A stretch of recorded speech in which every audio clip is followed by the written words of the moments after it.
Dhanik Bharat educational institutions inter IIT JEE NEET admission open.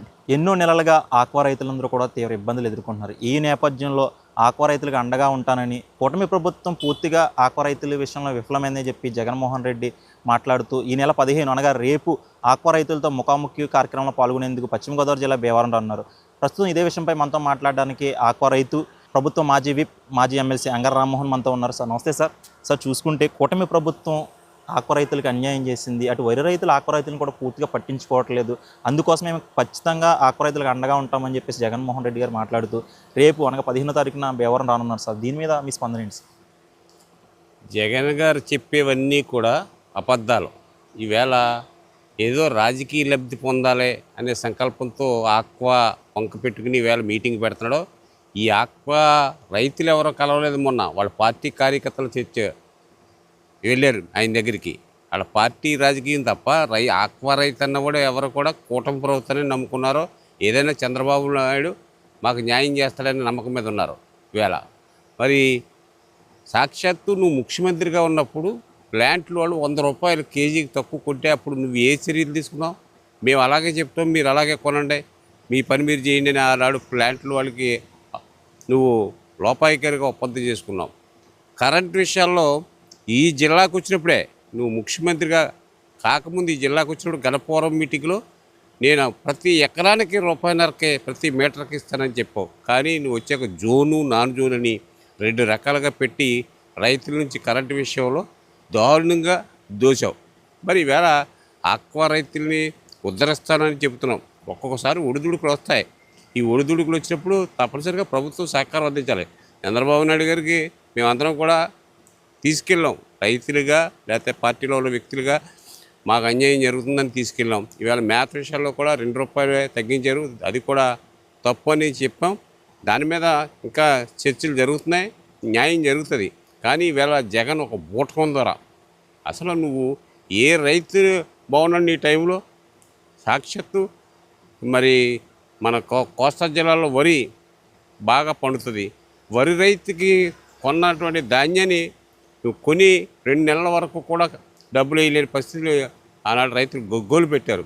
ఇక్కడ పండిన ధాన్యాన్ని తెలంగాణలో అమ్ముకున్నాం చివరికి. ఇటువంటి పరిస్థితులు అనిపించారు. ఈవేళ కూటమి ప్రభుత్వం తప్పనిసరిగా రైతాంగ విషయంలో ప్రత్యేకమైన శ్రద్ధ తీసుకుంటుంది. ఈవేళ మరి అన్నీ కూడా టయానికి వేస్తున్నారు. ఈవేళ అన్నదాత సుఖీభవ. మరి ఇటువంటి ఏదైతే మాట ఇచ్చారో కూటమి, ఆ మాట ప్రకారం ఈవేళ ఈ పథకాన్ని అమలు చేస్తున్నారు. రైతులు శ్రేయస్సే ఈ ప్రభుత్వం కోరుకుంటుంది. దగా చేయలేని ఉద్దేశం చంద్రబాబు నాయుడు గారికి కానీ పవన్ కళ్యాణ్కి కానీ లేదు. అటువంటి దగా వ్యక్తి నువ్వు శవ రాజకీయాలు చేస్తున్నావు, కుల రాజకీయాలు చేస్తున్నావు. సాక్షాత్తు నీ తల్లిని నిన్ను అసహించుకుంటుంది, నీ చెల్లిని నిన్ను అసహించుకుంటుంది. అయినా కూడా రాజకీయ లబ్ధి పొందాలనే సంకల్పంతో నువ్వు ఈ ప్రయత్నాలన్నీ చేస్తున్నావు. నీకు ఇది తగదు. మరి ఆనాడు రైతులను అవమానం చేశారు మీ మంత్రులు. అప్పుడు ఏం చేసావు? నువ్వు ఖండించావా? నీ మంత్రివర్గాన్ని కనీసం తొలగించే వాళ్ళని, నీ కార్మూర్ నాగేశ్వరరావుని ప్రశ్నిస్తున్నాను. మరి ఈవేళ రైతులు కొంచెం ఒడిదుడుకులు వచ్చిన మాట వాస్తవం. ఈవేళ విదేశీ మార్గద్రవ్యంలో కొద్ది తేడా పాడాలు జరుగుతున్నాయి. రైతుకి ఇంకా గిట్టుబాటు ధర రావాలి, ఎంఆర్పి మినిమం రేట్ ప్రైస్ రావాలి. అలాగే మేత రేట్లు కూడా తగ్గించవలసిన అవసరం ఉంది. నాణ్యమైన సీడ్ ఇవ్వాల్సిన అవసరం కూడా ఉన్నదనేది మేము చంద్రబాబు నాయుడు దృష్టికి ఇలా రొయ్యి రైతు సంఘాలు మేము కూడా తీసుకెళ్తున్నాం. నేను రొయ్యి రైతుగా ఉన్నాను. జగన్ టైంలో ఎన్ని ఇబ్బందులు ఎదుర్కొన్నానో నాకు తెలుసు. 36 ఏళ్ళుగా రొయ్యి రైతుగా నేను వ్యవసాయం చేస్తున్నాను. మరి జగన్ టైంలో అతి దారుణంగా ఎదుర్కొన్నాం కరోనా టైంలో. మరి ఈవేళ నువ్వు మళ్ళీ దాన్ని సమర్థించుకుంటూ నువ్వు చెబుతున్నావు ఇక్కడేదో ధర్నా అని, లేకపోతే రొయ్యి రైతులు పోరాడతానని చెప్పుకోవడం చాలా సిగ్గుచేటు. జగన్ గారు నిన్ను ఎవరో నమ్మే పరిస్థితి లేరు. ఇప్పటికే 11 సీట్లకు పరిమితమయ్యావు. ఇక రాబోయే కాలం 2-3 సీట్లకే పరిమితం అయిపోయే పరిస్థితులు కనపడుతున్నాయి.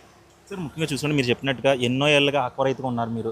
అంటే గత ప్రభుత్వం నుండి ఈ ప్రభుత్వంలో కూడా ఎన్నో సమస్యలు వస్తున్నాయి చూస్తూ ఉన్నారు. మీరు కూడా పార్టీలకు అతీతంగా ఆఖరికి మీ ప్రభుత్వాన్ని కూడా మీరు ప్రశ్నించడం జరిగింది. సార్ ఆక్వా రైతుల తరఫు నుండి కూడా ఫీడ్ రేటు తగ్గించాలి, అదేవిధంగా గిట్టుబాటు రేటు కూడా పెంచాలి అనే విషయం గురించి కూడా మీరు ప్రభుత్వాన్ని కూడా ప్రశ్నించడం జరిగింది. కానీ ఇప్పుడు చూసుకుంటే అంటే ఎన్నో సమస్యలు ఉన్నా సరే ఈ సమస్య మీదే జగన్మోహన్ రెడ్డి గారు ఇక్కడ భీమవరం వస్తున్నారు అనుకోవచ్చా, లేకపోతే వేరే కారణం ఏమైనా ఉండొచ్చు అంటారు? వేరే కారణం కాదు, రాజకీయం చేయాలి. ఎక్కడైతే రాజకీయం చేస్తే దాని ద్వారా తన పార్టీకి ఏదో లబ్ధి వస్తుందని భ్రమపడుతున్నాడు. ఇది భ్రమ. నీ భ్రమలో నెరవేరవు. ఎందుకంటే ఈవేళ కూటమి ప్రభుత్వం చంద్రబాబు నాయుడు గారి అపారమైనటువంటి నమ్మకం రైతాంగానికి ఉంది, నమ్ముతున్నారు.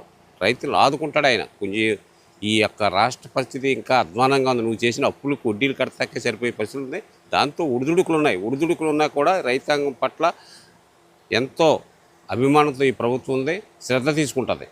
సో ముఖ్యంగా అంటే ఇప్పుడు వాళ్ళందరూ కూడా అంటే వైసీపీ నాయకులందరూ కూడా అటు జగన్మోహన్ రెడ్డి గారు కూడా మాట్లాడుతూ 2029కి ముఖ్యంగా ఈ 2029 ఎలక్షన్ని దృష్టిలో పెట్టుకుని ఇప్పటి నుండి మా పోరాటాలు మొదలైతే అదేవిధంగా ఇప్పుడు రాబోయే స్థానిక ఎలక్షన్లో కూడా మా పార్టీ ఏంటో మేము చూపిస్తాం, అదేవిధంగా రాబోయే రోజుల్లో ఒక సంవత్సరం తర్వాత పాదయాత్ర కూడా మొదలు పెడతాం, ఖచ్చితంగా కూటమి ప్రభుత్వం చేస్తున్న మోసాలన్నిటి కూడా మేము ప్రజలకి చూపిస్తామన్నట్టు కూడా జగన్మోహన్ రెడ్డి గారు చెప్తున్నారు. మరి పాదయాత్ర చేస్తే మరి అంటే గతంలో కూడా లాస్ట్ ఇయర్స్లో కూడా లోకేష్ గారు పాదయాత్ర చేశారు, కూటమి ప్రభుత్వం వచ్చింది. మరి ఈసారి జగన్మోహన్ రెడ్డి గారు పాదయాత్ర చేస్తే మరి నెక్స్ట్ 29 ఆ పార్టీ రావచ్చు అని కూడా వాళ్ళు మాట్లాడుతున్నారు. అంటే ఒక సెంటిమెంట్గా మారిపోయింది సార్. అంటే ఎవరు పాదయాత్ర చేస్తే వారి పార్టీ అధికారంలో ఉంటుంది అన్నట్టుగా.